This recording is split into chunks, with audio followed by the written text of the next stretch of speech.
जय श्री श्याम। आज हम आपको चतुर औरत की कहानी बताएंगे। राजपुर गांव में एक गरीब किसान रघु अपनी पत्नी सुशीला के साथ रहता था।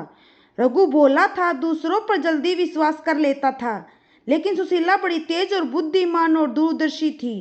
एक बार खेत में सूखा पड़ गया। रघु को खेती के लिए बीज खरीदने थे, तो वो मजबूरी में गांव के सबसे चालाक और क्रूर साहूकार लालचंद से 500 रुपये उधार ले आया। सुशीला ने चेताया, कर्ज लेना आसान है, रघु पर साहूकार की चालें पहचानना मुश्किल। रघु ने तय समय पर पैसे लौटाए, लेकिन लालचंद ने जानबूझकर कोई रसीद नहीं दी। कुछ महीने बाद लालचंद पंचायत में पहुंचा और बोला, रघु ने पैसे नहीं लौटाए, अब मैं उसकी जमीन ले लूंगा। गांव की पंचायत ने पूछा, क्या कोई गवाह या सबूत है? लालचंद झूठा आत्मविश्वास दिखाते हुए बोला, पूर्णिमा की रात रघु ने मुझसे कहा था अगली फसल पर पैसा लौटाऊंगा, लेकिन अब मना कर रहा है। रघु घबरा गया, हाथ जोड़कर बोला, मैंने पैसा लौटा दिया था, बस रसीद नहीं दी थी, गलती मेरी थी। भीड़ में सुशीला चुपचाप सब देख रही थी, फिर भी वह खड़ी हुई, उसकी आंखों में तेज था। सुशीला ने पूछा, कौन सी पूर्णिमा, कौन सा दिन, कौन सा समय? लालचंद फंसने लगा पर बोला, 2 महीने पहले वाली पूर्णिमा रात 8 बजे। तभी सुशीला ने पैतरा बदला।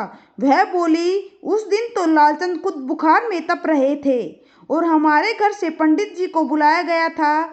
उस रात भारी बारिश थी और गांव के रास्ते तक बंद थे। अब तो खाट पर थे। साहूकार जी रघु से मिलने कैसे आ गए? भीड़ में कानाफूसी शुरू हो गई।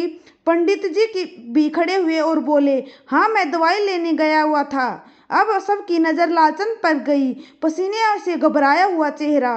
पंचायत ने एकदम से निर्णय सुनाया, साहूकार झूठ बोल रहा है, उसका दावा खारिज किया जाए और उसे जुर्माने के तौर पर रघु का ऋण माफ करना होगा।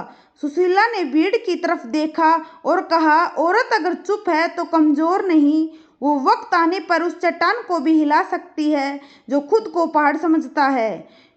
गांव वाले तालियों से गूंज उठे। उस दिन के बाद रघु और सुशीला की बुद्धिमत्ता की कहानियां पूरे जिले में फैल गई और साहूकार वो अब लोगों को कर्ज देने से पहले सोचने लगा। बुद्धि और सच्चाई जब एक साथ होती है तो सबसे बड़े से बड़ा झूठ भी बिखर जाता है। चतुराई हर औरत की सबसे बड़ी ताकत होती है, अगर सही समय पर इस्तेमाल हो तो।